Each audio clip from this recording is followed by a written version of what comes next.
Use features, number 1. Correct? Next is, ano mas effective dito? Ano mas effective basahin para mas enticing? After ng features. Next is, benefits.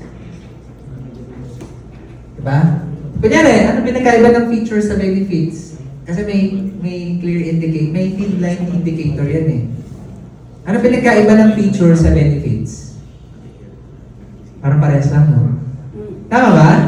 Di ba parang gano'n natin siya na-perceive, no? Parang parehas lang. However, on the marketing side, pag binasa siya, reading features alone doesn't do justice. Reading benefits, it makes you feel kung ano yung nakasulat. Kunyari, Samsung, 6-inch OLED screen. Ano yun? Features. 6-inch OLED screen that captures the vibrant colors of ganyan, make your viewing easier. Yun yung benefits. Okay. Ano mas effective dito? Makikita nyo to sa lahat. Sa e-commerce space, sa mga marketplaces, sa mga advertisement. Next is using claims. Claims. Yung mga claims, this is also a way to sell. Na pag bumili ka sa akin, eto magagaranti ko. Mga ganyan, diba? O di kaya, lose fat in 30 days. Diba? Eh, gas-gas na. Pinalitan. Lose fat in 7 days. Ngayon, pag ginawa ko lose fat in 3 days, may maniniwala pa ba? Wala na.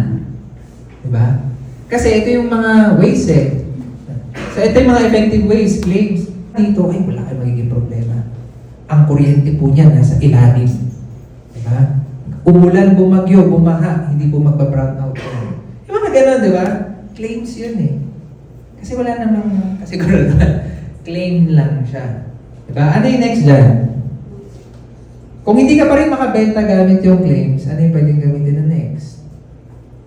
Next is yung tinatawag natin unique mechanism or yung USP. Diba? Possible kasi na yung project na meron kayo ngayon has the same features and benefits, pati claims, ng ibang developer. However, you can always look for what makes it unique apart from the other market. Here's the reality. If you found out kung ano yung unique sa kanya, you will always come to a place na shit, ang konti lang ng taong to. Pero yun ang pinaka-okay. Na-define mo kung sino sila. Huwag mong hanapin yung marami. Diba? Kasi mahal din talaga yung binibenta natin. We need to understand sino magkakagusto nito. Doon natin siya i-start eh. So next, di ka pa rin makabenta gamit itong USB. Ito na yung ginagamit ni iPhone. Paano sila nagpa-market? Through identity. Paano ginagamit si identity? Identity. Si identity, siya yung tipo ng pagmamarket. Kapag nakita mo, pag binasa mo, sasabihin mo sa sarili mo, ako yan. Kunyari, may binibenta. Kunyari, umatid ka sa kunyari, fair. May mga booth. Okay? May mga booth ng, let's say, vitamins. Sino din may mga anak na? Okay? So yan, pare-parehas tayo, may mga anak na. May mga booth na nagbebenta ng vitamins for kids. Okay? Tapos, lahat yun, new brand, new product, wala kang alam kung sino sila. Tapos lahat nagbebenta. Lahat yun, vitamin C yan. Tapos merong isa, na kunyari, vitamin C, tapos ang nakasulat, for the conscious moms. Bilang nanay, saan ka bibili?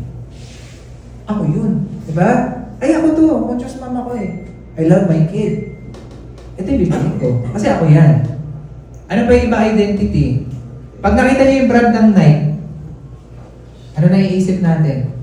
Athlete. Diba? Na-associate sa dun eh. Tama ba? Pag nag-varsity ka sa school, hindi mo feeling na varsity player ka kung hindi Nike yung brand ng sapatos mo. Feeling mo, mas magaling ka pag naka-Nike ka. Diba? Feeling mo, mas medyo tataas na konti yung talon mo pag naka-Nike ka. Feeling mo, mas magaling yung mga crossover mo pag naka-Nike ka. Diba?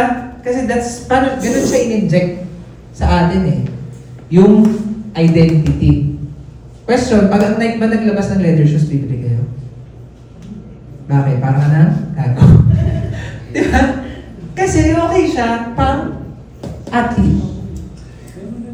Ito yung next. Pero long-term game to ha. Pero ako, proven and tested ko na to. Long-term game. 2 years ago nung pumunta ako dito, hindi pa ako ganito eh. Ito yung ginawa ko sa sarili kong negosyo. Okay? Ito yung tinatawag na category. Ano yung category? This is something that you make out of the categories that existed before pero hindi nag-exist ngayon. Question. Noong panahon natin, baka natin, kunyari 90s at saka ito, early 2000s, ganyan. Lumabas ka, pumunta ka ng mall, may makita kang pang-athlete na suot. Anong feeling? Hindi naka-forma. Rubber shoes, pang-basketball, pang-jogging. Parang ang weird. Diba? Hindi siya tanggap ng vision. When you sell based on vision, it's something that you cannot do alone. It's something na pag nag-participate ka doon, they would feel excited about it.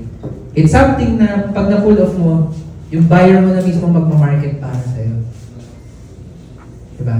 Kanyari kayo as ahente, may sarili-sarili kayong page, may sarili-sarili kayong branding. Ang vision mo kunyari sa brand mo is to help Filipinos acquire their dream home. Diba?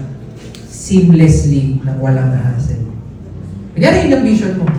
Kunyari ako, yung bagong kotse na binili ko, hindi ko naman talaga gusto bumili ng bagong kotse. Gusto ko yung kotse pero wala sa isip kong bumili. May kausap ako ahente. Yung ahente makulit. Hindi siya makulit na pushy Araw-araw siya nagme-message. Araw-araw, "Sir, basta ganyan, bisita ka naman dito. Sir, ganito, sir, ganyan." Ngayon, dahil busy nga akong tao, dami ko rin ginagawa, nakakalimutan ko siya Pero everyday, siya yung nagre-remind sa akin. Parang siya yung nag-create ng opportunity na bilhin ko yung kotse. Ending, sa kanya ko binili. Ganun din sa mga for sure may mga na-experience na kayong ganyan. Sa mga condo, sa property, di ba? Yung hindi mo ina-expect na bibili, pero bumili sa'yo kasi mahusay kang mag-alaga ng leads mo or ng list mo. You just need to be organized about it.